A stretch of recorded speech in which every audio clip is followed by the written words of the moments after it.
The 13-year-old boy gets a running start before leaping across from one moss-covered boulder to another. He barely makes the jump and turns around to admire how far he leaped. He continues along through the woods, hopping over streams and making sure to swing on any hanging vines he can find, whether he needs to or not. He picks up a branch and starts to swing it against a tree, engaging in a life-and-death duel with the evil knight of the woods. After slaying the knight, the boy solemnly salutes his fallen foe before mounting his trusty steed to ride deeper into the forest. He's all alone out here and must be thousands of miles from civilization. The valiant knight unmounts from his horse and walks towards the culmination of his quest, the Tree of Lost Memories. Legend tells that anything buried beneath this tree will cease to exist. All memories of anything associated with the object buried will disappear from the minds of anyone involved, and no one will ever bring them up again or wonder where the memories went. The knight takes a letter sealed with wax from where he was keeping it safely inside of his armor and kneels in front of the tree. He brushes the leaves and dirt away from a spot near the base of the tree and digs a small hole with his hands before placing the letter inside the hole. The boy looks down at the letter, satisfied with his work. He starts covering the letter inside the hole with dirt when he suddenly stands up. Was that a noise? He listens again. It's not just a noise. It's a voice. The knight unsheathes his sword and starts making his way in the direction he can hear the sounds coming from. He follows a game trail through the woods towards the noise. There's no doubt, it's definitely a voice, and he can make it out clearly now. The wheel of history turns, and ages come and pass, leaving memories that become legend. The knight rounds a corner, and the woods open up into a clearing. In the middle of the grassy open area is a stone archway unconnected to any walls. When looking through the archway, though, one doesn't simply see the other side of the clearing. No, inside the archway is a beautiful white alabaster castle perched on rock overlooking the sea, its red-roofed turrets jutting high up into the clouds. And standing next to the archway that seems to lead to another land is an old man dressed in a long flowing robe, a wizard's robe. The boy steps out of the woods into the clearing. What is this old man doing out here? And what's going on with this archway? It really does look like it is showing something it shouldn't be able to. Legends fade to myth, and even myth is long forgotten when the age that gave it birth comes again. Are you talking to me? The boy asks. Venture forth and face your true calling, the wizard responds. You are the one that has been prophesied, but have you what it takes to enter this land of adventure? The boy looks around. There's no one else here. This old man must be speaking to him, right? The boy tosses his stick to the ground and steps closer to the old man in the archway. He can see now that the surface of the archway appears to be shimmering, as if it were a vertical surface of water. Only the truest of hearts may enter the magical archway, but for the fair and brave, a great quest awaits. A quest? For me? The boy asks, but again, the old man doesn't respond. He doesn't seem to be looking at him either. Is this wise old man in the woods blind? The boy gets much closer now, close enough to wave his hand in front of the old man's face, but there's no reaction. He really must be blind. The boy looks back at the portal in the archway. He can see the waves breaking on the rocks and birds flying in the sky. He can even make out, up in one of the highest windows on the tallest tower, what looks to be a girl. She's waving her ribbon in the air. She's beckoning him. She needs the brave knight to come save her.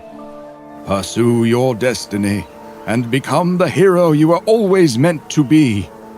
The boy is entranced by the beauty of this land, the castle, the clouds drifting between the white towers, the perfectly blue sea, and the beautiful princess locked in her tower, waiting for him. The boy reaches his hand through the surface of the archway, and it passes through as if nothing were there. But on the other side, it turns into the gauntleted hand of a knight. He pulls his hand back out, and it looks like his own hand once again. The boy thinks about his mother, yelling at him for drawing pictures of the lands he wished he could live in when he should be studying. He thinks of his teacher grabbing the fantasy book out of his hand and dropping it in the trash, calling it a waste of time. He thinks of his friends laughing when he came to school dressed as a knight. He knew he was destined for something greater. And here it finally is. He really is a knight. He's the hero that was prophesied. He will become a legend. He's special. The knight girds himself and steps forward into the archway. As he does, he hears the old man still talking. "The wheel of history turns, and ages come and pass, leaving memories that..." The boy passes through the archway, and the castle, the sea, the princess, all of them disappear in an instant. The boy spins around, but the archway constricts, snapping shut in a tight ball with him still inside. The old man sinks to the ground as the archway seems to rotate. The archway then also disappears into the earth as something else emerges. A giant centipede appears out of the ground, its scaly body the color of stone with movable plates on its posterior end that resembles the movement of cloth. The centipede opens its mouth, and there's a sound like the cry of a child before it dies down and disappears under the dirt. Have you ever thought that you were destined for something more? Do you feel as if the worlds described in fantasy books and that are brought to life in movies and in video games are somehow the places you actually belong? You're far from alone, but be careful, because it's exactly those thoughts that make you the prime target for SCP-4310, a deadly predator that preys on those with the desire to embark on a hero's journey. SCP-4310 is an anomalous creature that resembles a common centipede in many ways, though it has a number of traits that distinguish it from the kind you might find under a rock in the forest. Perhaps most obvious is its size. While some centipedes can grow as long as a foot, SCP-4310 is over 20 feet in length. This massive carnivorous centipede, which is native to Great Britain and Ireland, also has a hunting method that is quite distinct from any arthropod, insect, or known animal at all, for that matter. SCP-4310 hunts by cocooning itself in a pair of keratin flaps that cover its entire body except for its tail end, which is left exposed. The centipede then buries itself in the ground, keeping its head and the majority of its body under the ground, except for a portion that arcs above the ground in a semicircle shape, as well as its exposed posterior. The centipede's end resembles an old man wearing robes, and the centipede is able to manipulate its rear legs in a way that resembles the movement of a mouth and jaw, giving the impression that the old man is speaking. The rest of its body is contorted, and the legs are arranged in such a way to resemble a stone archway standing unsupported on the ground next to the old man. Through a process that is yet to be understood by the Foundation, the centipede is able to produce a spatial anomaly in the area where its body is taking on the form of an archway. This spatial anomaly is actually a portal of sorts, a portal that leads directly into SCP-4310's stomach. As soon as its prey enters the spatial anomaly, the centipede closes the portal. Inside, paralysis-inducing enzymes incapacitate the prey as powerful stomach acids break down its meal over the course of several days.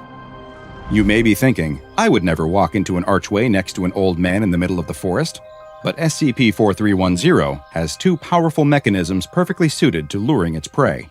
First, it is capable of emitting a pheromone that induces a state of mild euphoria, while at the same time suppressing fear and encouraging curiosity.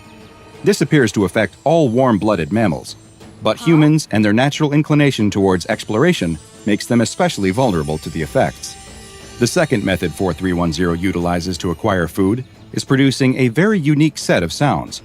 These sounds, which are made by rubbing together portions inside of its tail segment, resemble English speech and are almost always phrases that describe quests, prophecies, and heroic deeds that can only be undertaken by journeying into the archway. SCP-4310 calls can last for as long as 3 minutes before they begin to repeat the series of heroic phrases, and each instance of SCP-4310 appears to have its own unique set of calls to embark on adventure, but with all encouraging entrance into the archway. It is unknown just how SCP-4310 learns these phrases, since, other than this advanced hunting technique, no instance of the anomalous creature has shown intelligence levels above that of an ordinary centipede. Interestingly, the same heroic speech sounds appear to also act as SCP-4310's mating call, and it is unknown if the luring of would-be adventurers by the noises is merely a lucky byproduct or if it specifically uses the sounds for both mating and eating. SCP-4310 became known to the SCP Foundation in the 1950s following an investigation into multiple missing persons in Belfast, Northern Ireland. Agents searched a nearby forest and soon discovered human teeth in animal droppings concentrated around a wooded grotto. The grotto was excavated, and 3 instances of SCP-4310 were found hibernating beneath the ground.